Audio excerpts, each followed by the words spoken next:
қаржылық блоктар қайдан пайда болады және оларды қалай шешуге болады? Жалпы білесіздер, мен парақшама жазылғансыздар, тұрақты оқырманымсыздар, дегенмен жаңадан да қосылып жатқан қыздар бар екен, көріп жатырмын. Кішкене өзімді таныстыра кетейін. Есімім Тоғжан болады, Алматы қаласынанмын. Жалпы 3 жылдан асты қыз-келіншектермен жұмыс жасап келе жатырмын. Оның ішінде таңғы марафондар өткіземін. Таңда ерте тұрып, қыздардың өзіне деген махаббатын ашып, дисциплинасын қалыптастырып, иманымызды күшейтеміз. Және сонымен қатар қарызда молшылыққа мен интенсивім бар. Ол жерде қыздар 500-ден астам қыз келіншек өтті. Ең кішкентай қарызы 500 мың сондай шамадан болса, ал ең үлкені 20 миллионға дейін қарыздарын жапты қыздарым, шүкір.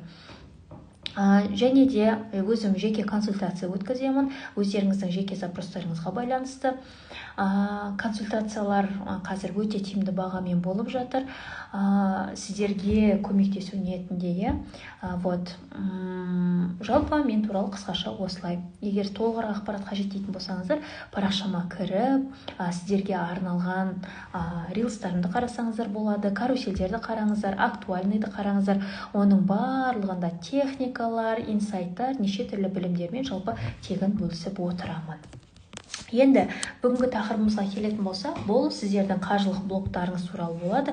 Яғни сіздерде міне қазақ қыздарында, жалпы менде де болған, ол ой, мысалы көп жұмыс жасап жатырмыз, біз табыс тапқымыз келеді, мақсатымызға жеткіміз келеді деген сияқты, бірақ өкінішке орай сол ақша қолымызда ұсталмайды. Немесе ол ақша бірге қосу 1-2 болатын болса, ол ондай болмайды. 1 қосу 1 тең 0 болып қалып жатады, или 1 болып қалып жатады. Яғни ақшамыз көбеюдің орнына азайып жатады. Немесе ақшамыз көбейсе біздің ішімізде тыныштық жоғалады деген сияқты. Сол ақшаны тезірек жаратып тастағымыз келіп тұрады, қарыздарды төлеп тастағымыз келіп тұрады. Ал төлегеннен кейін қайтадан ішімізде бір пустой тесік сияқты өзімізді жеу басталады. Менде ғана осындай, менде ғана ақша жетпейді, өмірі сол деген сияқты. Яғни ішімізді өзіміз қаза береміз, және де оны ешкіммен бөлісе алмаймыз, потому что ол қарыздың біреуін айтқансыз, біреуін айтпағансыз деген сияқты ішімізден тынамыз, не дұрыс күле алмаймыз деген сияқты.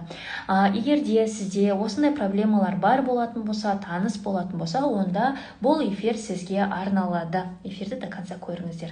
Себебі міндетті түрде пайдалы ілімді алатыныңызға сенімдімін. Жалпы көп адам ақша жетіспейді деп ойлайды, немесе көп ақша тапсам мен өзімді бақыттымын деп ойлайды, бақытты боламын деп. Яғни бақытты сол көп ақшамен теңейді. Бірақ мәселе бұл жерде табыста емес.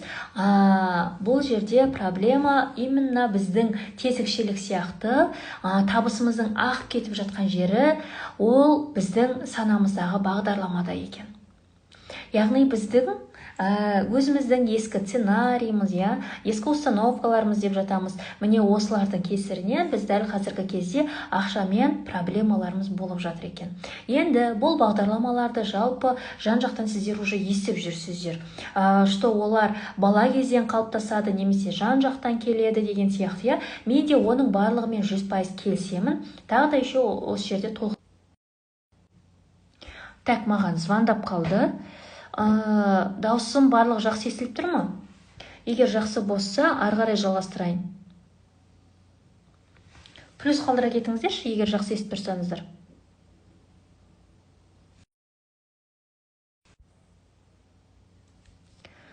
Жақсы естіп тұрсыздар ма, ханымдар? Плюс қоя кетсеңіздер, егер барлық жақсы болса.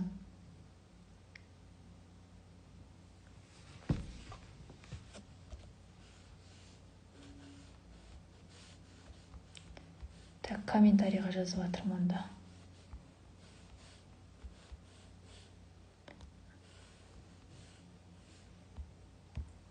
Естіліп тұр да, все хорошо. Мен сұраған кезде өтінішке байланыс жасап тұрсаңыздар, себебі ол важно, Мен мына жақта айтып жатырмын, а вдруг сіздер оны естіп жатқан жоқсыздар. Ары қарай жалғастырамыз. Яғни біздің түпкі санамызға ол кішкентай кезімізден жан-жақтан естіген сөздеріміздің барлығы ол кезде біз ойламадық, оның барлығы біздің болашағымызға әсер етеді деп. Бірақ дегенмен, как видите, қазір кезде өмірімізде олар өте жақсы өз көріністерін тауып жатыр. Яғни ол қалай? Мысалы, кішкентай кезімізде көршімізден, яғни ақша қолдың кірі деп, немесе өтіп бара жатқан адамнан, яғни автобуста отырсыз, сол жақтағы адам екеуі сөйлесіп жатыр, и ақша табу қиын деп әңгімелесіп жатыр, сіз оны естіп қалдыңыз деген сияқты. Немесе мектептегі ұстаздарыңыздан или ата-анаңыздан сол бір кішкентай кезіңізде миыңыз енді қалыптасып келе жатқан кезде қандай сөздерді жиі естідіңіз ақшаға байланысты. Яғни солардың барлығы біздің ақшаға деген көзқарасымызды, ақшаға деген пікірлерімізді қалыптастырады екен. Оның ішінде мысалы қазір слайдымды сіздерге беріліп сөйлеп кетіп, мына жақта сіздерге дайындаған слайдымды қосамын деп ұмытып кетіппін. Яғни ақша табу қиын, мысалы установкалардың ең көп таралғандарын қазір мен сіздерге көрсетейін. Ақша табу қиын дейді, ақша бәрін бұзады дейді. Мына жерде қазір отырсыздар ғой, комментарийға жаза кетіңіздерші, кімде қазір қандай блокты сезіп отыр өзінде. Ақша деген кезде кім не сезінеді? Сізге неге дәл қазір ақша келмей жатыр деп ойлайсыз? Қандай блоктар сіздер бар деп ойлайсыз? Уже сіз эфирге келіп отырған болсаңыз, значит, сіз хабардарсыз ғой ол блоктар туралы. Комментарийға жаза кетіңіз. Ақшалы адам ол тәкаппар болып кетеді, яғни ақшаң болса сен өзінше болып кетесің деген сияқты. Менсінбеушілік пайда болады деген сияқты, потому что даже біз көретін кішкентай кезіміздегі мультфильмдердің, ертегілердің өзі соған бағытталған, яғни Алдаркөсенің өзінде, Алдаркөсе кедей адам, ол аңғал, сондай кішіпейіл деген сияқты. Ал бай қандай? Ол табақтай іші шығып кеткен, өзі әрең жүреді, адамдарды менсінбейді, сондай ақымақ қылып көрсеткен, бай адамдарды. Яғни байлар сондай болады деп көрсеткен. Сонымен қатар мысалы Титаник фильмінде де, яғни жоғарғы этаждарында байлар бір-бірімен көре алмайды, бақытсыз, сондай іші тар болып келеді дағыны. Ал төменгі этаждарды қараса, кедейлер олар қалай? Шарап ішіп, мәз, бақытты, билеп жүр. Олардан керемет адам жоқ, яғни ол жерде де бізге уже бессознательно тұрғыда кедей бол, это нормально, кедей болсаң наоборот бақытты боласың, ал бай болсаң сен бақытсыз боласың деген сияқты. Осылай бізге неше түрлі жаңағыдай санамызға енгізіп отырған. Міне мына жерде жазып жатыр екен, Шолпан ханым, ақшам көп болса бәрі ақша сұрап бастайды. Бұл дәл қазір кезде көптеген адамдарға кездесетін нәрсе. Яғни осылай ойлап өздерін бессознательно қарызға кіріп кетіп жатқандар қаншама. Мен практикамда да болған. Не үшін қарызға алдың деп, мысалы қарыздан молшылыққа интенсивінде өзімен жұмыс жасап жатқан кезде осындай причиналар шығып жатады. Оказывается, мен өзімнен ақша сұрамас үшін мен кішкентай қарызды алып бастаппын, соның ішіне кіріп кетіп өзім дәл қазір кезде 10 миллион қарызды отырмын екен деген сияқты. Яғни міне осындай сіздердің блоктарыңыз өкінішке орай үлкен қарыздарды алып келеді. Және де мысалы байларға қарайтын болсаң, мен ондай өмірге лайықты емеспін деген тоже бір сценарийлар қалыптасады. Яғни бұл сөздердің барлығы біздің санамызда бағдарлама болып жазылып қалған. Одан кейін адам қанша тырысса да, сіз 24/7 жұмыс жасасаңыз да, қара жұмыс жасайсыз ба, азаннан кешке дейін жасайсыз ба, уже смыслы жоқ. Потому что сіздің ішіңізде үлкен ақшаға деген рұқсат болған жоқ. Сіз өзіңізге үлкен ақшаға рұқсат бермейсіз. Және де осы жерден ақшаның потогы, ақшаның сізге келуі тарс тоқтап қалған. Яғни замок, яғни блок, үлкен қара тас тұр. Сіз бұл қара тасты шешудің орнына сіз аласыздаған айналып, бүйтіп, как белка в колесе дейміз ғой, азаннан кешке дейін сумкаңызды аласыз, киініп аласыз, жұмысқа кетесіз, таңғы сағат 8-де кетесіз, кешкі сағат 7-8-де ойбай шаршадым деп келесіз. Не болып қалды? Жұмыстан келдім, шаршадым деп. На самом деле жасап жүрген тірлігіңіз мынау. Ішіңізде үлкен қара тас тұр, сіз оны шешуге тырыспайсыз, сіз просто былай жүгіре беру. Қазіргі сіздің жасап жатқан тірлігіңіз осы.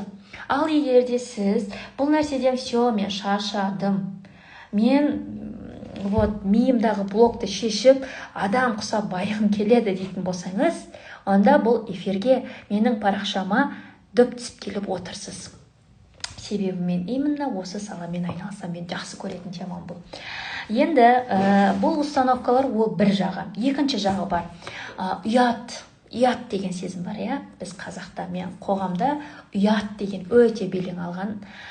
Қорқыныш, өзін кінәлі сезініп тұрады. Мысалы, көп ақша тауып кетсем, артынан қиын жағдай келеді деп. Немесе ақша қауіпті деп тұрады, иә? Или же туыстардан ұят болады, біздің байығанымызды көрмесін деп. Хотя сіздің жұмысыңыз жақсы жүріп жатыр, иә? Сіз бөліскіңіз келеді жақындарыңызбен, бірақ ішіңізде жоқ, олар білмей-ақ қойсын лучше, олар ұят болады деп, сіз өзіңіздің сол кезде келіп тұрған потогыңызды аластан тарс, қайтадан замогыңызды жауып қоясыз. Немесе қорқыныш, или же кінә сезімдер, біреудің алдында, может ата-анаңыздың алдында, может бала-шағаңыздың алдында, может күйеуіңіздің алдында. Яғни осы бір кінә сезімі негізінен должен деген, долг деген сөз, вот қарызға алып келетін прямой жол ғой, тіке жол. Яғни я должнаның ар жағында не тұр? Я или же мужской род, я должен деп жатады, я. Яғни должен, ар жағында долг деген сөз тұр да, түбірі содан шығып тұр. Яғни сіз, мысалы, қарыз, жай бірақ. Сіз қазір кезде өміріңізде, мысалы, қарыз ақшалай болып жатыр, иә? Менде енді вот қарызда молшылыққа деген сабағым бар, интенсив. Ол жақта біз осы қарыз темасын прям шайнап тұрып түсіндіріп, қыздарды қарыздан шығаруға үйреніп қалғам. Мен сол жаққа бұрылып кете береді да, негізі ше. Ол жақта менің білімім көп болғаннан кейін, практикам көп болғаннан кейін, менде всегда сол жақпен аралас қылып, сіздерге сол қарыздан шығудың жолдарын не үшін кіріп кеткеніңізді түсіндіргім келіп тұрады. Бұл жерге негізі сіздерде осындай іштеріңіздегі кінә сезімі көп болған кезде қарызға бессознательно кіріп кетеді екенсіздер. Яғни анаңызға может қарыз сезінесіз, анама көмектесе алмай жатырмын, мен әлі байып, анама қажетті ақшаны бере алмай жатырмын деген сияқты. Яғни осы бір сезім, мысалы, ішіңіздегі болған нәрсе, сыртқы өмірде ол ақшалай тұрғыда қарыз тұрғысында келеді екен. Қараңызшы, егер де сіздер бұл білімді алып, ол білімді тереңірек зерттемейтін болсаңыздар, бұны білмейсіздер да. Ал кім зерттеді уже, сіз уже понятие қалыптасып жатыр ма, значит, сіз оны осы жерден қалдырмауыңыз керек, еще оны тереңірек зерттеп, лучше точкасын қойып тастауыңыз керек. Блокты қалай құртамыз дейді. Вот, как раз қазір осыған келе жатырмыз. Мен даже слайдымды да шығарып қойдым, қаржылық блоктарды шешудің нақты жолдары. Жалпы блок қазір ақша жалпы бұл энергия болып табылады. Егер бастайды, қатып қалды дейді. Кімде қатып қалды? Плюс қойыңыздар, егер де барлығы нормально дейтін болсаңыздар, смайликтарыңызды жіберіңіздер. Мен ары қарай жалғастырамын. Жақсы естіліп тұр ма? Қазір біз өте маңызды тақырыпқа келіп жатырмыз. Сол үшін менің даусым естілгені ол маңызды.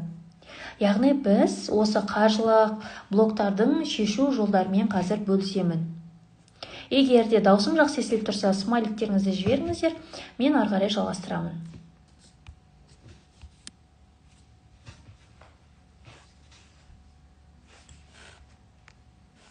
Плюс, естіліп тұр дейді. Рахмет. Қазір мен мысалы жеке консультация өткізіп жатырмын, сол консультацияға мысалы Баян ханым келді. Баян ханымда да проблема, ол кісіде ақша жетіспейді, жұмыс жасап жатырмын, даже өзімен дамуыма уақыт арнай алмаймын, потому что мен азаннан кешке дейін жұмыстамын, және де табыс табамындағыны оларды қарыздарыма таратып тастаймындағыны бір қуанып уф десем, сосын қарасам ақшам бітіп қалыпты, қайтадан ары қарай жұмыс жасауға кетемін деп сондай запроспен келген болатын. Сонымен ол кісімен біз консультация жалпы ұзақтығы 1 сағат бойы жұмыс жасадық. Ол кісіге мен сұрақтарды қойдым, шығып жатыр ішінен, шығып жатыр, енесінің алдында дәлелдеу сезімі шығып жатыр, ар жағынан күйеуінің алдында дәлелдеу сезімі шығып жатыр, и оның ар жағында балалық, шалалық тірліктері де шығып қалды. И ол кісі сол бір кінәлі сезім сезінеді екен. Және де өзіне болмаған нәрсені болды деп киіп алған, и жаңағыдай өмірінде әділетсіздік орын алғаннан кейін всегда дәлелдеумен өмір сүрген. Яғни ол кісі қарызға кіріп кетіп жатты, өзін дәлелдеп, жаңағыдай мен жақсы келінмін, менің қолымнан келеді деп енесіне дәлелдеу, күйеуіне дәлелдеудің арқасында ол кісі қарызға кіріп кетіп отырған. И консультация барысында біз уже үлкен блокты табамыз, және де оны мен шешетін боламын. Яғни артынша терапия, проработкаларын жасайтын боламыз. Мысалы, қарызда молшылыққа қыздар келеді менде, ол кезде уже самостоятельно 21 күн бойы қыздар кері байланыспен жасай отырады. Ал егер де жоқ, маған уақытым жоқ, мен 1 сағатта проблемамды шешкім келеді дейтін болсаңыздар, онда осылай Баян ханым сияқты консультацияға келсеңіздер болады. Жалпы келді запросмен, Тоғжан ханым, керемет разбор, терапия болды, бір нәрсеге көзімді аштыңыз, ойым өзгерді, қорқынышым басылды, керемет жансыз, күшті сабақ дейді. Яғни көріп тұрғандарыңыздай, сіздердің дәл қазіргі кезде қорқып жатқан блоктарыңыз, қорқыныштарыңыз, ол бір сізбен қатып қалған нәрсе емес. Ол кетеді. Только өзіңізбен жұмыс жасасаңыздар жеткілікті, өздеріңізді бұл блоктарыңызбен оңашада қалдырмаңыздар. Енді ең бірінші бұл блоктарыңыздың шешудің нақты жолы, ең бірінші ол блоктарыңызды тану. Яғни дәл қазір сізде қандай блок болып жатыр. Мысалы, жаңа Шолпан ханым жауап берді, мына жерде жауап бар еді ғой жаңа. Ақшам көп болса, бәрі ақша сұрап бастайды. Қазір мен сіздерге сабақты түсіндіре беремін. Түсіндіру барысында егер де блоктарыңыз шығып жатқан болса, онда лучше осы жерге жазғандарыңыз дұрыс болады. Енді сіздің блогыңызды анықтадыңыз. Мысалы, маған ақша тез келеді, солай тез кетіп қалады. Немесе сізде ақша қолдың кірі, или же ақша маған қиын жолмен келеді деген сияқты нәрселер болуы мүмкін.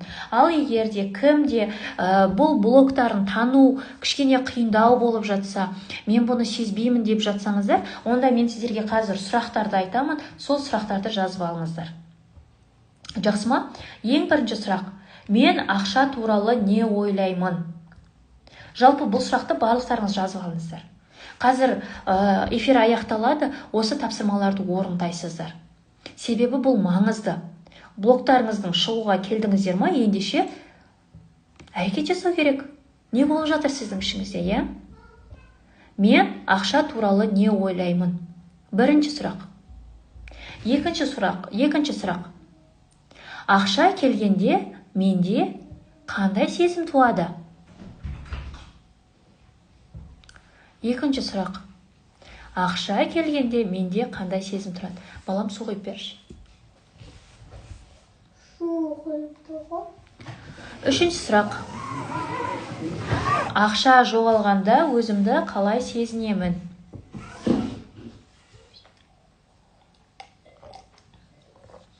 Жазып алып жатырсыздар ма? Ақша жоғалғанда өзімді қалай сезінемін?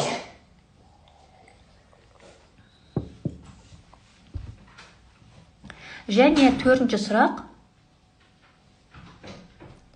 Мен өзіме үлкен ақшаға рұқсат беремін бе? Немесе беремін ба? Мен өзіме үлкен ақшаға рұқсат беремін ба? Енді осы сұрақтарға жауап бергенде сіздің санаңыздағы бағдарламалар вуаля деп ашылатын болады. Мінекей жазып жатыр, міне көп ақшадан қорқады екем дейді. Ал біз көп ақшаны қалаймыз, иә. Может 10 миллион, может 20, может 100 миллион теңге тапқымыз келеді. Сол ішінде еңбектенеміз, жазамыз деген сияқты. Ал бірақ ішімізде осындай қорқыныш тұр. Мен көп ақшадан қорқады екем дейді. Ендеше көп ақша өміріңізге келу үшін осы қорқынышыңыздан арылу керек деген сөз. Енді осы сұрақтарға жауап бергенде сіздің бағдарламаларыңыз ашылады дедім, иә. Мысалы, ақшалы болсам, мені күйеуім қызғанып бастайды.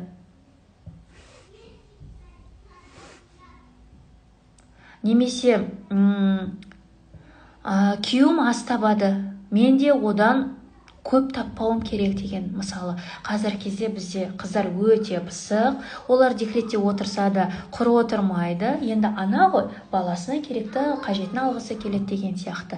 Бірақ ол декреттегі уақытына қарамастан жаңағыдай баласын қарап, үйдің тірлігін жасап, сонымен қатар жұмысты да жасап жатыр.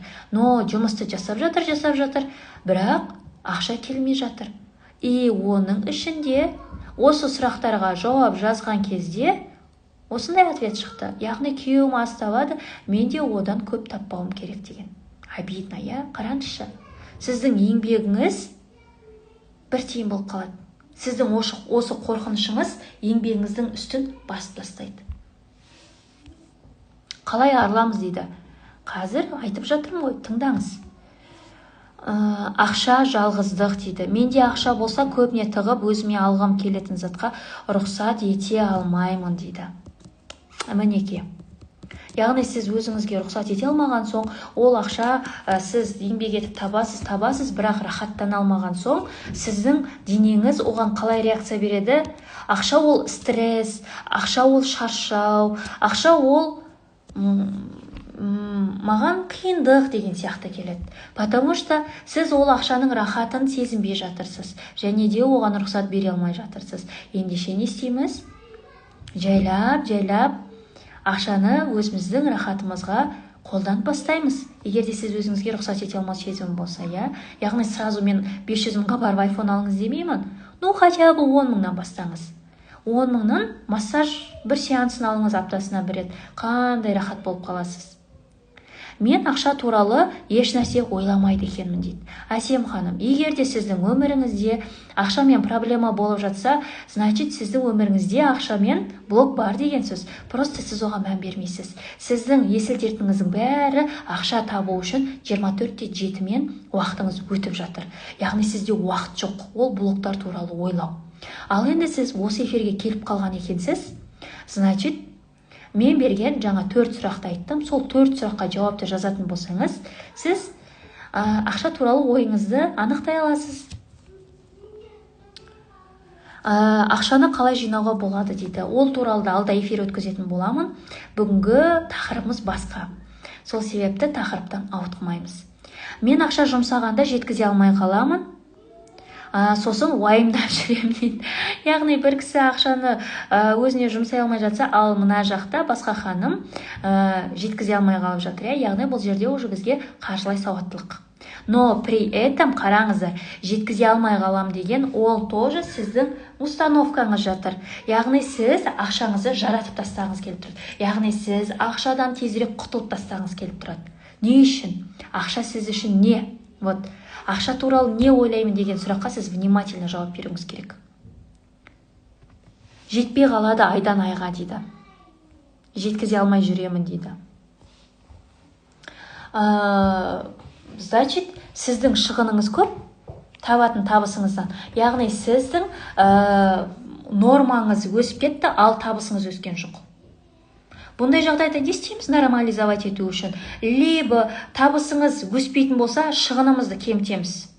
Или же жоқ, мен осы шығын маған нормальды, бұл өмірден төмен өмірді қаламаймын дейтін болсаңыз, онда топа табысыңызды арттыру бойынша жұмыс жасайсыз. Қандай 4 сұрақ дейді. Мен уже айтып қойдым. Мына жерде қыздар уже келесі тақырыпты күтіп отыр мені. Қазір мен эфирді сақтаймын, міндетті түрде қайтадан басына бастап көріп, жазып алыңыздар, иә? ақша өзіңе қалмаса ше дейді. Ақшаны ең бірінші қолымызға алғаннан кейін оны қаржылық сауаттылық бойынша распределять етеміз. Оның ішінде өзім деген пункт болу өте маңызды. Қалай сіз бір ай бойы 8 сағат жұмыс жасап ақшаны табасыз, и өзіңізге ол ақша жетпей қалады. И бұл жерде ақшаға наразылық, ақша сізге уже обидасын предъявлять етіп бастайды ғой. Так, мен жұмыс жасаймын, ол мен рахатын көрмейді екем. Так несправедливо. Егер де ондай болатын болса, мен саған келмеймін деп ақша сізден қашатын болады. Сол үшін ең бірінші ақша таптық па, айлық алған күні өзімізді бірінші қуантуымыз керек. Бала шағамызға алып келуіміз керек. Берекелі болсын осы табысымыз деп, и шет-шетінен беретіндерге бере бересіздер. Ой, қыздар, мұнда ашыла бастады ғой. Бағаналы бері жазыңыздар деп жаздырамай отыр ем. Енді мына жақта сұрақтың үстіне сұрақ болып жатыр екен, қыздар, мен тақырыпқа оралуым керек. Енді сосын жаңағы 4 сұраққа жауап бергеннен кейін, может, мынадай да ответ шығуы мүмкін. Ата-анамда қарызбен өмір сүрген, ничего страшного, қарыздан шықты, и менде де сол сценарий өлген жоқ қой. Это нормально деген сияқты. Яғни бұл санадағы жазбалар, олар всегда жарыққа шығып отырады, бессознательно. Оны біз басқармаймыз, міне подсознание, міне санамыз басқарады. Ол автоматом шығып отырады. Яғни жарыққа шығып отыр, сіз осы проблемаларды көріп отырсыз ба? Мысалы, мына жерде жазып жатыр ғой, комментарийға жазып жатыр, сіздер молодцы, прям құттықтаймын. Сіз өзіңіздің проблемаңызды көріп отырсыз ғой. Ал көрмей отырғандар қаншама? Көріп отырсыз ба? Все, сол диагнозыңыз бар, енді соның еміне сіз жүгінуіңіз керек. Еміне қарай жүгіруіңіз керек. Енді екінші бұл эмоцияны шығару болып табылады. Яғни екінші этап бұл эмоция. Яғни көп адам саналы түрде өзгерткісі келеді, жаңағыдай подсознаниясын, бірақ эмоция деңгейінде ішімізде бізде ауырлық болады. Сондықтан да бізде санамызбен жұмыстан бұрын осы жүрегімізбен энергияны тазартуымыз қажет болады. Яғни ол не? Мысалы, сізде қарыз алған кезде қиналып тұрсыз ба? Ол қиындықты сақтамаңыздар, жазыңыздар. Мысалы, мүмкіндігі бар адамдар консультацияға келіп, ол ішіндегілерін маған айтып, и оны бірден шығарып тастауыңыз мүмкін, А кейбір адамдар болады, оны жылдап айлап сақтап жүреді. Яғни ол неге алып келеді? Ол ауру боласыздар. Мысалы, мен өзімде де сондай болды. Кезінде мен ішімнен тынып жүрдім. Менің ондай баратын мүмкіндігім болған жоқ. И женскийде менен проблема шығады ғой, гормональный сбой болып, женскийден басталып жатыр. Жолдасым түсінбейді, потому что жолдасым білмейді ол қарызды. Қалай сенде? Бәрі дұрыс қой, ұйқың нормально. И мен біліп тұрмын ғой, ішім бәрі алай-дүлей болып жатқан, Сомен мен жұмыс жасап, бұл қарыздан құтыла алмаймын. Лучше өзімен жұмыс жасауым керек деп, сол кезде стрелканы өзімен бұрдым. Әлемдегі ең қиын жұмыс ол өзімен жұмыс. И при этом әлемдегі ең үлкен инвестиция ол өзіңе жасалған инвестиция. Потому что ақшаны сіз дұрыс басқаратын болсаңыз, қарызсыз өмір сүретін болсаңыз, вот сіздің жүрегіңізде тыныштық болады, Сол үшін оны кейінге қалдырмаңыздар. Яғни сіздің жүрегіңізде қиындық болып тұрма, оны шығарыңыздар. Қағазға жазыңыздар, как минимум. Жылағыңыз келіп тұрма, жылаңыз. Еститін адам болса, оны айтыңыз.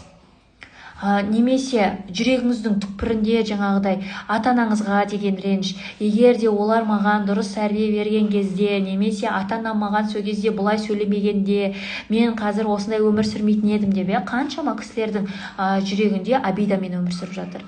Кешірім хат жазыңыздар. Немесе ютубтардың қарап жаңағыдай кешірім медитацияларын жасап көріңіздер. Егер де ата-анаңыздың көзі тірі болатын болса, лучше олардан дәл қазір кешірім сұрап, қарым-қатынастарыңызды реттеген дұрыс болады. И сол бір ішіңіздегі эмоционалды тұрғыдағы кедергіні жібергеннен кейін, и міндетті түрде өзіңізге рұқсат етіңіздер. Мысалы, мен ақшаға рұқсат етемін. Мен ақша келгенде өзімді қауіпсіз сезінемін. Мен өткен қорқынышты тәжірибелерді босатамын, артқа қалдырамын, және де жарқын болашаққа сенімді түрде қадам басамын деген сияқты өзіңіздің ішіңіздегі мынау біреуге айту керек еді, жазу керек еді деп ішіңізде енді барлығыңызда тұрғы көкейлеріңізді тесіп тұрған нәрсе, соны жасаңыздар. Ол нәрсе мына жердегі кетпейінше өкінішке орай сіздің мына жерге келіп тіреліп қала береді, и өксік мына жерде тамағыңызда тұрғандай болады. Бұл жақсы нәрсе емес. И когда сіз оны отпускаете, сосын барып жаңағыдай проговаривание жасаңыздар. Яғни мен өзіме рұқсат етемін үлкен ақшаға деген сияқты. Сол жерде қалдырып қоймаңыздар. Яғни бұл сөздер арқылы сіз өзіңіздің санаңызға жаңа бағдарламаларды енгізеді екенсіз. Енді үшінші, жаңа бағдарлама демекші, жаңа бағдарлама бұл ойды өзгерту болып табылады. Яғни сіздің ескі сенімдеріңізді байқадыңыздар, енді оларды біз жаңа оймен алмастыруымыз керек болады. Яғни біз блокты анықтадық, оның эмоционалдық тұрғыда шештік, и шешкеннен кейін бізде уже осы ішіміздегі қорқыныш, ұяттарды жаңа бағдарламаларға ауыстыра аламыз. Мысалы, маған консультацияға келген кезде қыздарда уже запросы болады. Мен ол кісілердің сөйлесу арқылы блоктарын табамын, может ол кішкентай кезіндегі шығады. Мысалы, Баян ханымда 7-8 жасында шықты блогы, ал Гүлназ ханымдікі тоже 1 класс шамасында 6-7 жасындағы мәселесінен шықты. Гүлназ хандікі міне, Тоғжан ханым, сізге Алла разы болсын, бүгінгі консультациядан басты себебімді табуға себепші болдыңыз дейді. Яғни бұл кісі қарызға өзі мықты эксперт, қарызға кірет шығады, сондай качеля, и ол отбасылық қарым-қатынасқа әсер еткен. Яғни бұл жерде осындай запроспен келесіздер қарызға, но ол жерде бізде неше түрлі темалар кетеді. Мына жақтан отбасыға байланысты, ата-енеге байланысты, балалық шаққа байланысты көтерілген кезде соның ішінен былай мен суырып алуыма тура келеді. Потому что сіздер оны көрмейсіздер, а мен со стороны эксперт ретінде уже көргеннен кейін сіздерге оппа деп мынау ғой деп ұстап тұрған уже сіздерге алып шығып, соған жаңа бағдарлама енгізіп, сіздерге терапия жүргізіледі. Яғни бұл Гүлназ ханым менде қарызға молшылыққа интенсивін алған, соның өзінен 2 айда 2 миллион қарызын жауып отыр. Бірақ жаңағыдай нәтиже көргеннен кейін ол кісі еще консультацияға келіп, тағы да өзімен жұмыс жасағысы келді. Потому что болады ғой, адам өзіне ұнаған экспертін тапса, сол кісімен тағы да ары қарай жұмыс жасағысы келетін дейді. И ол кісі жұмыс жалғастырғысы келіп, консультациядан еще кішкентай кезіндегі балалық травмасын тауып, біз оны проработка жасадық. Яғни бұл жерде сіздердің ескі іштеріңіздегі саналарды, ойларыңызды өзгерту арқылы шығара аласыздар. Мысалы, сіздерге ең қарапайым тұрғысын айтайын. Егер де сізде ақша табу қиын дейтін болсаңыз, оны ауыстырасыз. Ақша менің табиғи энергияма келеді деп. Яғни сіздің энергияңыз жоғары болатын болса, значит, сіздің энергияңызға ол ақша өте жеңіл түрде ағып келеді деген сөз. Немесе мен ақшаға лайықты емеспін. Он жаңа ой қалай? Мен үлкен ақшаны қабылдауға дайынмын. Немесе сіздің ескі бағдарламаңыз қарыз өмірімнің бір бөлігі. Яғни сіз қарызбен өмір сүресіз. Қарыздан қарызға өмір сүресіз. Оған жаңа ойды қалай енгіземіз? Мен өзіме тыныш, таза, молшылықта өмірді таңдаймын. Немесе молшылықта өмір сүремін. Міне қыздар.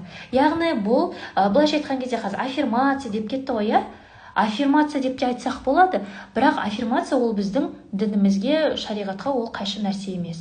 Бұл психологиялық тілмен айтқан кезде, бұл сіздің санаңызға жаңа нейрондардың байланысын қалыптастыру. Бұл уже нейропсихология болып кетеді. Яғни мен қазір квантовая физика, нейропсихологияны зерттеп жүрмін. Яғни сіздерге уже бұл эфир барысында содан да по кусочкам беріп жатырмын.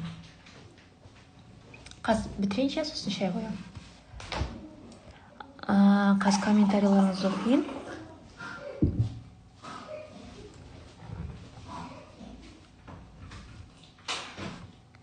Кейде базарға барғанда зат алуын алып, асып кетпейме, тура алдым ба деген уайым кеп тұрады. Жаным ау. Бұндай жағдайда не істейміз? Бұндай жағдайда қаржылай сауаттылық бойынша білім аламыз.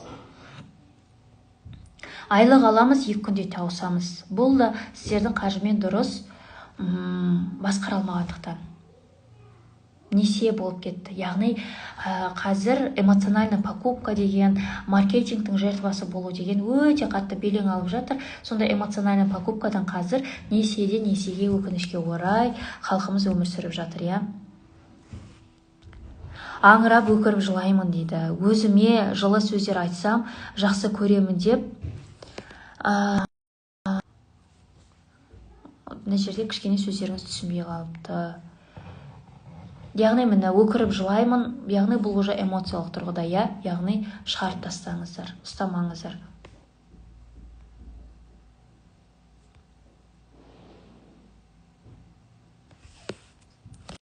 Сенімге бір консультация бүкіл блоктарын шығара қоймайды дейді. Дұрыс айтасыз.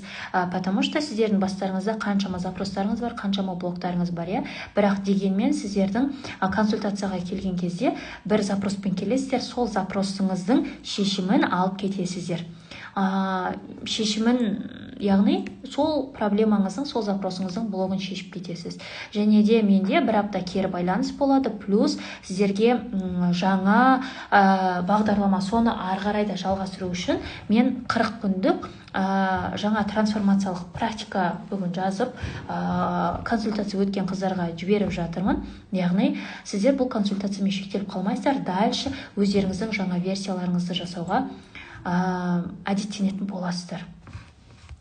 Енді ары қарай жалғастырайық, И сіздер бұл сөздерді мысалы күнделікті көшіріп жазсаңыздар болады. Тоже жақсы қызмет етеді миыңызға.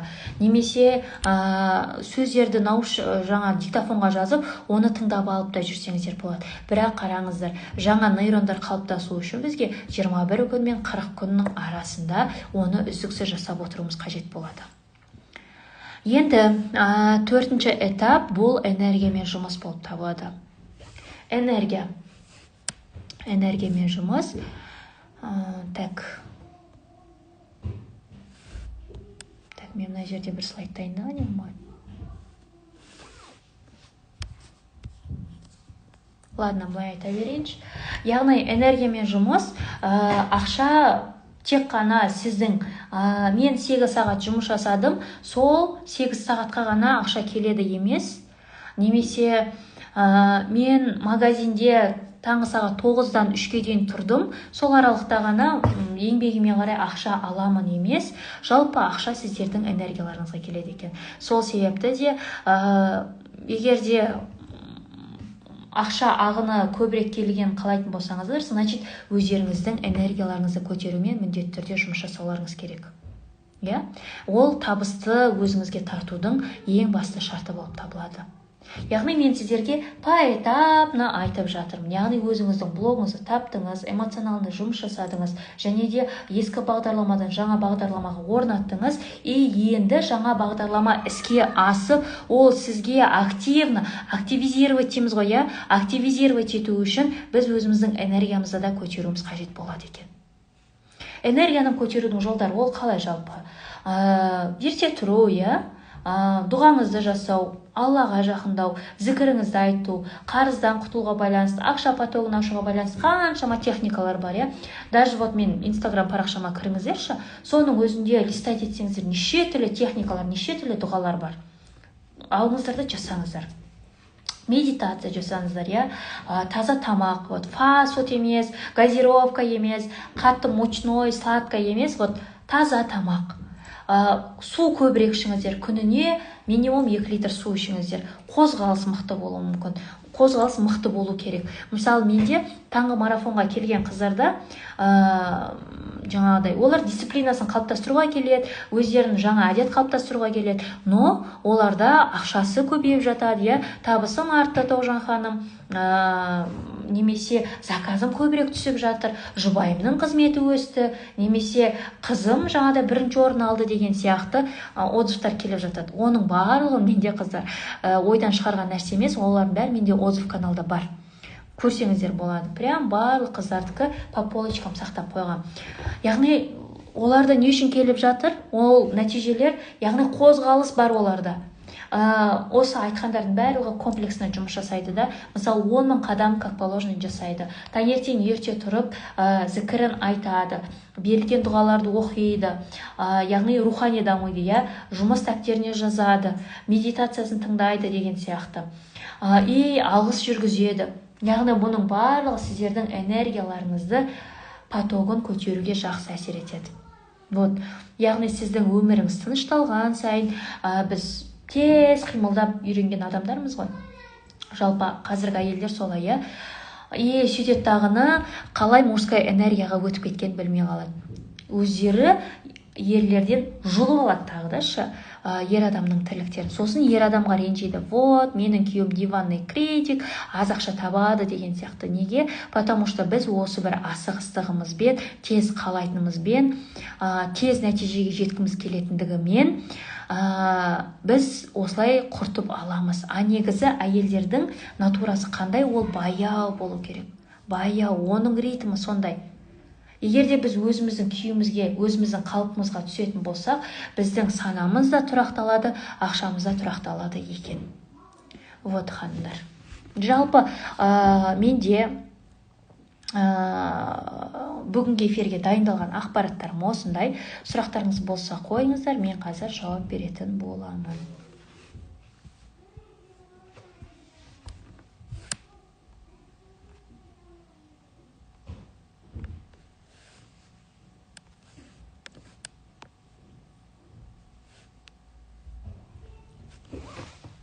Сұрақтарыңызды тыңдауға 2 минут қойайын, сонымен эфирімізді аяқтаймыз.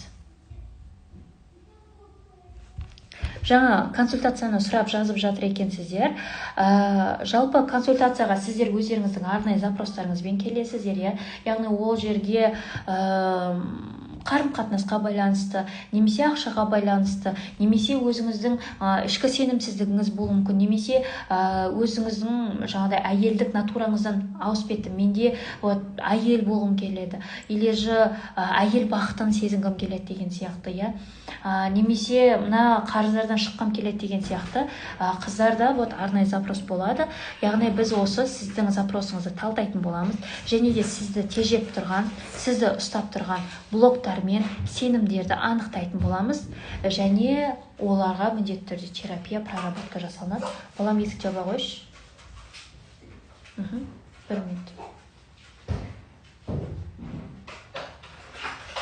И одан кейін сіздерге уже табылғаннан кейін дальнейшем қалай жұмыс жасау керек, мен әркімге әртүрлі индивидуальный тапсырма беретін боламын. Себебі әр тағдыр иесінің өзінің жолы бар, өзінің өмірі бар, әрқайсының өзінің шешімі де әртүрлі болады деген сияқты.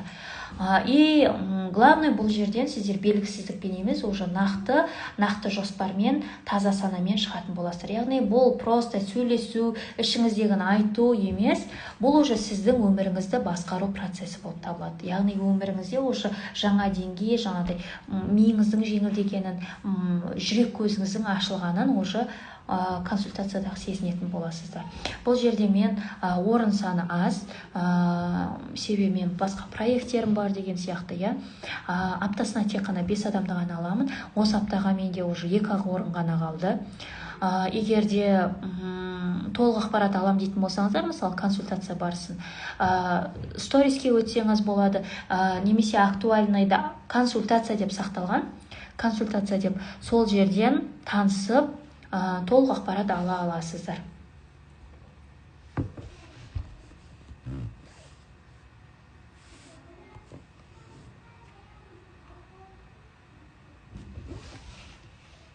Яғни сіздерде қараңыздар, кейбір блоктарыңыз тереңде жатады, яғни ол бала кезде, немесе ата-ана өзінің сценарийін сізге беріп жүрген кезде, кейбір қыздарда болады, мен мамамның сценарийін қайталап жатырмын деген сияқты.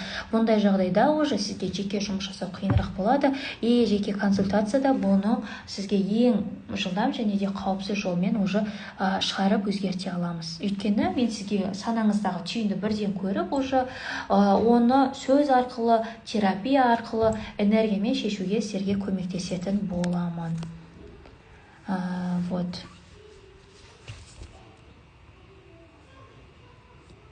менде қиындықтар болып кетті дейді. Сіз қиындыққа қандай эмоция беріп жатырсыз?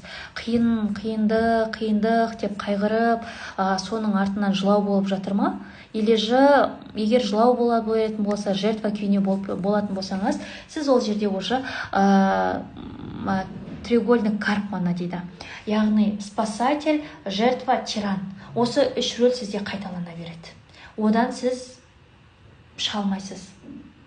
И если сіз екінші вариант бар, ол қиындықтар болып кетті, сіз оған басқаша көзқарас бересіз.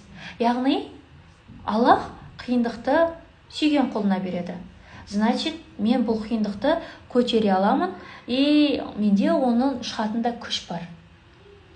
Мен Аллахтың назарында жүрмін, қиындықтың артынан міндетті түрде жеңілдік келеді. Мен сол жеңілдікті күтемін. Бұл қиындық уақытша нәрсе.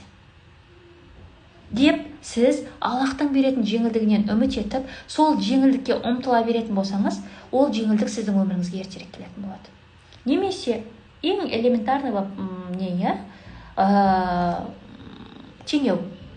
Бұлт сіздің өміріңізде қазір бұлт кезең болуы мүмкін. Бірақ бұлттан кейін міндетті түрде күн шығады ғой.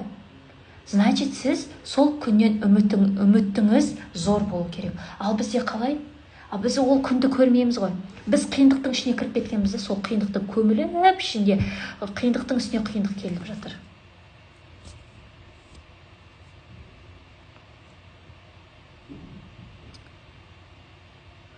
Наркоман, алқаш болу, махаббатқа зәрулік па? Күйеу мен айнам болса, мен ішпесем, шекпесем, менде қандай диагноз дейді.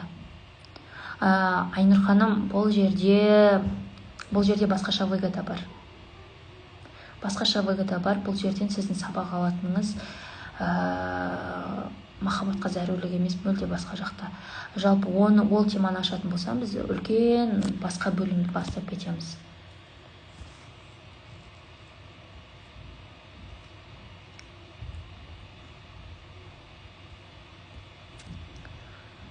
Басқа сұрақтарыңыз жоқ болатын болса, ендеше эфирді аяқтайын, яғни ақша бұл бізге сырттан келетін нәрсе емес, ол біздің ішкі күйіміздің көрінісі екен. Яғни сіздің ішіңізде тревога, стресс, мен қарыздан қарызға өмір сүремін, менің өмірім толған реніш, менің өмірімнің айналамның барлығында көңілі толмайтын онша емес адамдар дейтін болсаңыз, сіздің ішкі күйіңізге қарай өміріңіз де өзгермейді. Сол өмір жалғаса береді. 1 жыл, 2 жыл, 5 жыл, 10 жыл, 20 жылға арғарай кете беретін болады. Ал егер де сіз жарқын өмірге все же сенетін болсаңыз, жарқын болашағыңызға сенетін болсаңыз, ендеше просто ішкі күйіңізді өзгертесіздер.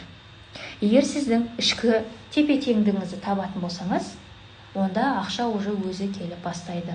Вот болады ғой адамдар, тиіп кетсе болды, ақша келіп жатады. Немесе ақша қайдан түсіп жатқан білмеймін, әйтеуір келіп жатыр. Аллахым, благодарю, принимаю с радостью, с благодарностью деп жатады, И кейбір адамдар оны түсінбейді. Неге? Потому что екеуінің күйі, екеуінің состояниесі екі түрлі. Мынау қиындық кезінде жүрген адамға, мынау ақша жеңіл келіп жатқан адамның состояниясын түсінбейді. Потому что екеуі мынадай. Ал мынаның состояниясын түсіну үшін ол просто өзінің состояниясын өсіру керек. Яғни ішінде гармония, балансқа, үйлесімділікке келу керек. Яғни ең бастысы ол өзіңізбен жұмыс. Яғни бұл бүгінгі эфир сол өзіңізбен жұмысқа алғашқы қадам болсын деп тілеймін.